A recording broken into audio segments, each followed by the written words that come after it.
राधे राधे, जय श्री कृष्ण। आशा करती हूँ आप सब स्वस्थ होंगे, अच्छे से होंगे।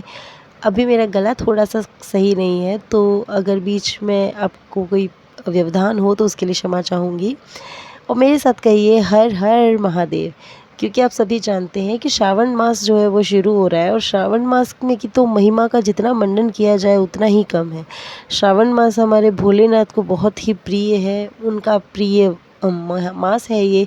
और इस महीने में किया हुआ जो भी व्रत है, पूजा, उपवास, विधि विधान से किया गई सारी पूजा अर्चना, सभी कुछ भगवान शिव सहर्ष स्वीकार करते हैं और हमारे आशुतोषी उस व्यक्ति की सारी मनोकामनाओं को पूर्ण करते हैं।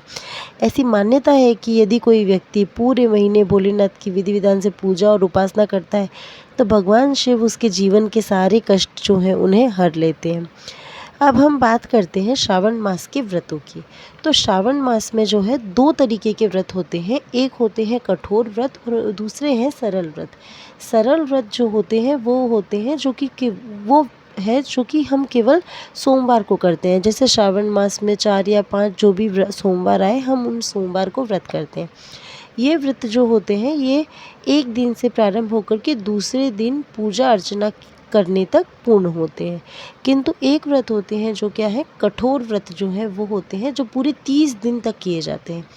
इन 30 दिनों में व्यक्ति किसी तरीके का व्रत या नियम जो है उसका संकल्प करता है और उस संकल्प के अनुसार जो है अपने पूरे के पूरे 30 दिनों का निर्वाह करता है।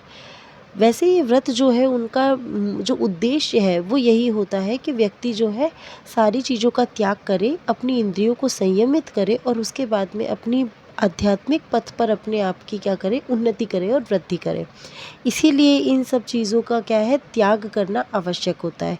कई लोग सोचते हैं कि भगवान जो है वो त्याग क्यों करने के लिए कहते हैं, और कई लोग जो नहीं समझते हैं हमारे धर्म को वो इस प्रश्न को कई बार उठाते भी हैं कि भगवान जो है वो आपके भगवान त्याग व्रत उपवास के लिए क्यों बोलते हैं। त्याग व्रत उपवास हमारे भूखे रहने से हमारे प्रभु कभी ये नहीं कहते कि हाँ तुम्हारे भूखे रहने से मैं बड़ा प्रसन्न हूँ, किंतु वो ये चाहते हैं कि हम आत्मा का जो मौलिक स्वरूप है उस तक पहुँचे। हम समझें कि हमारी आत्मा जो है उसका अंत जो घर है, उसका जो अंत स्थान है या फिर जो उसका उद्गम स्थान है वो केवल हमारे परमात्मा है और वहीं तक पहुँचने की हमारी जो है ये यात्रा है। जन्म जन्मांतर की जो ये यात्रा है उसे हमें पूर्ण करना है। मानव शरीर मिला है तो हम इसमें अधिकाधिक उन्नति कर सकें। तो अब हम बात करते हैं जो कठोर व्रत है उसके लिए संकल्प करना होता है। तो प्रातःकाल ब्रह्म मुहूर्त में स्नान आदि से निवृत्त होकर के अपना मंदिर जो है उसे गंगा जल से साफ करके आराम से अपने प्रभु को विराजित करिए। विराजित करने के बाद में सारी जितनी भी पूजन की सामग्री है उसे लेकर के बैठिए और अपने भगवान के आगे अपने हाथ के अंदर अक्षत या फिर सफ़ेद जो तिल है वो ले करके आप संकल्प करिए कि हे भगवान शिव, मैं आपके आगे संकल्प करता हूँ कि मैं किसी एक वस्तु को लेकर के मैं ये पूरे 30 दिन जो है उसी वस्तु का पान करते हुए ये संपूर्ण 30 दिन का जो है वो व्रत का पालन करूँगा और इस व्रत को पूर्ण करूँगा। अब जो भी चीज़ आप संकल्प कर रहे हैं आप पूरे महीने सिर्फ उसी चीज़ का सेवन करेंगे। समझिए जैसे आपने कोई संकल्प किया है कि मैं 1 केले से 2 केले से या फिर मैं केवल केले खा करके अपना व्रत जो है वो पूर्ण करूँगा। तो आप केवल एक समय फलाहार करेंगे और उस फलाहार में आप क्या करेंगे, केलों का ही सेवन करेंगे और किसी अन्य वस्तु का सेवन नहीं करेंगे। और फलाहार एक ही समय किया जाएगा, ऐसा नहीं कर सकते हम कि बार बार कुछ न कुछ खाते रहें, तो हम अपनी इंद्रियों पर नियंत्रण नहीं रख पाएंगे। ये जो है, और हमें हमारा फलाहार जो है वो 3 पहर तक तो आपको व्रत जो है वो पूर्ण कुछ भी खाए बिना रखना होगा। 3 पहर तक आप किसी भी तरीके से कुछ नहीं खाएंगे और तीसरा पहर जब पूर्ण हो जाए उसके बाद में आपकी संध्या वेला होने से पूर्व, अंधकार हो जाए उससे पहले, संध्या काल होने से पूर्व ही आप क्या करेंगे, अपना जो है पारण कर लेंगे।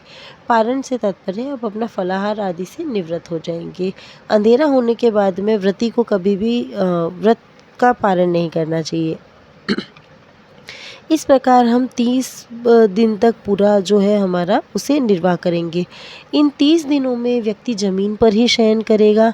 भगवान शंकर का 3 बार आप अभिषेक यदि कर पाएँ तो आप अवश्य करें, क्योंकि कई लोग जो है वो काम करते हैं, कई लोग नौकरी वाले भी होते हैं। अगर वो इस तरीके का कोई व्रत रखना चाहते हैं तो उन्हें थोड़ा-सा अधिक ध्यान देने की आवश्यकता होगी, क्योंकि बहुत कठोर जो नियम है वो उनका पालन नहीं कर पाएँगे, क्योंकि कार्य करने के लिए शरीर को उतनी ऊर्जा की भी आवश्यकता होती है।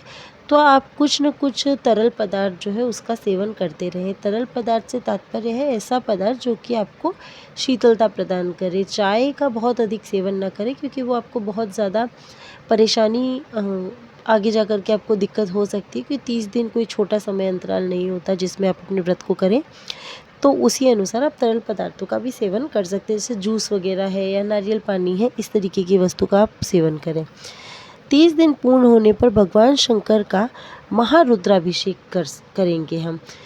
इन 30 दिनों में व्यक्ति बिना सोचे विचारे रुद्राभिषेक प्रतिदिन कर सकता है। भगवान शिव का अभिषेक रोज करेंगे, क्योंकि श्रावण ही एकमात्र ऐसा महीना है जिसमें भगवान शिव कहते हैं कि मेरा रोज रुद्राभिषेक जो है वो किया जा सकता है।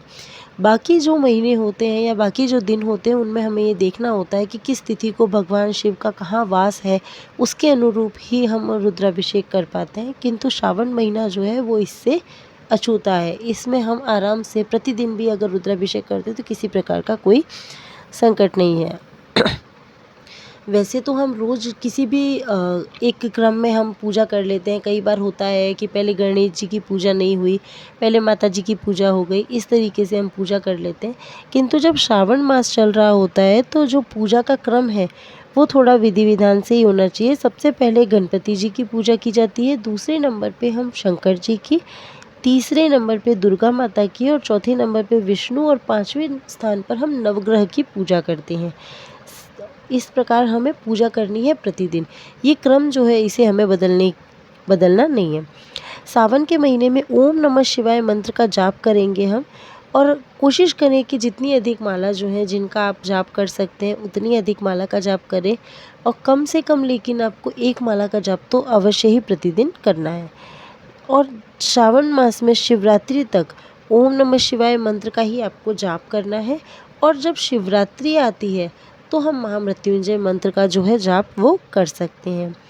अब अलग अलग जो हम अभिषेक की बात कर रहे थे, वो अलग अलग अभिषेक जो है अलग अलग मनोरथ की प्राप्ति के लिए होते हैं। जैसे संतान सुख की प्राप्ति के लिए दूध से भगवान शिव का अभिषेक किया जाता है। शिव भक्ति के लिए, मतलब भगवान शिव की, कई लोग ऐसे भी हैं जिन्हें भगवान की भक्ति ही बहुत प्रिय होती है, तो अगर भगवान की भक्ति किसी को उसे बढ़ाना है तो फिर वो गंगा जल से भगवान शिव का अभिषेक करेंगे। उत्तम वर की प्राप्ति के लिए कई कुंवारी कन्याएं भी हैं जो कि सोमवार का व्रत करते हैं। उन्हें सावन में किसी अभिषेक की आवश्यकता नहीं है, वो बस भगवान शिव के सोमवार के व्रत जो हैं उन्हें करें और उन्हें उत्तम व्रत की प्राप्ति स्वतः ही हो जाएगी। आरोग्य और सुख व्याधि से निवृत्ति के लिए महामृत्युंजय मंत्र का जाप करते हुए आप अभिषेक करिए। आप शहद से अभिषेक करिए, इन सब चीज़ों से आप अभिषेक कर सकते हैं। आर्थिक समृद्धि के लिए, आर्थिक सुख के लिए यदि आप चाहते हैं तो आपको गन्ने के रस से भगवान शिव का जो है वो अभिषेक करना होगा। भगवान शिव की पूजा के लिए पूजन सामग्री जो है वो है पुष्प, पंचफल, पंचमेवा, रत्न, सोना, चांदी। ये चीज़ें ऐसा है कि यदि आपका सामर्थ्य है तो फिर आप रखें, अगर सामर्थ्य नहीं है तो इन चीज़ों को हटाया भी जा सकता है। ये चीज़ें कोई आवश्यक ही नहीं है, बस जिसके पास जितना सामर्थ्य है उसके अनुरूप करें, क्योंकि ये दान भी ऐसा है जो जीवन में एक बार करना ही चाहिए, ऐसा माना जाता है। दक्षिणा, पूजा के बर्तन, कुशासन, दही, शुद्ध देसी घी, शहद, गंगाजल, पवित्र जल, पंचरस, इत्र, गंध, रोली, मोली, जनेऊ, पंचमिष्ठान, बिल्वपत्र, धतूरा, भांग, बेर, आम, मंजरी, जौ की बालें, तुलसी दल, मंदार पुष्प, गाय का कच्चा दूध, ईख का रस, कपूर, धूप, दीप, रुई, मलयागिरी, चंदन, शिव व माँ पार्वती की श्रृंगार की सामग्री आदि। इन पूरे 30 दिनों में हमें भगवान शिव को बहुत ही सुंदर तरीके से सजा करके हमें उन्हें बहुत ही अच्छे से उनका पूजा अर्चना करनी है। जो भी व्रत रखे व्यक्ति या फिर जो व्रत नहीं भी रख रहे हैं वो व्यक्ति भी इस चीज़ का अवश्य ही ध्यान रखे कि श्रावण मास के अंदर जितना संभव हो उतना प्रयत्न करे कि सात्विक भोजन जो है उसे ही ग्रहण करे। ऐसी चीज़ें जो तामसिक गुण को या फिर आपके तमोगुण को बढ़ाती हैं उसे कम से कम ग्रहण करें और संभव हो तो उसे बिल्कुल भी सेवन उसका ना करें। और साबुत सब्जी, अनाज, इन सब का जो है सेवन कर सकते हैं। सब्जियाँ, दही, दूध, मेवे, इनका उपयोग किया जा सकता है, लेकिन ऐसी किसी चीज़ का उपयोग ना करें जो कि व्रत जो है जिसको वो खंडित करे। सावन में पहली बार जो लोग व्रत रखते हैं उन्हें भोजन सूर्योदय से पहले ही कर लेना चाहिए और भोजन के बाद प्रसाद अवश्य ग्रहण करना चाहिए। मतलब संध्या को जब आप आरती करते हैं तो प्रसाद अवश्य रूप से ग्रहण करें, क्योंकि शिव जी का प्रसाद जो है वो शिव जी का आशीर्वाद ही है।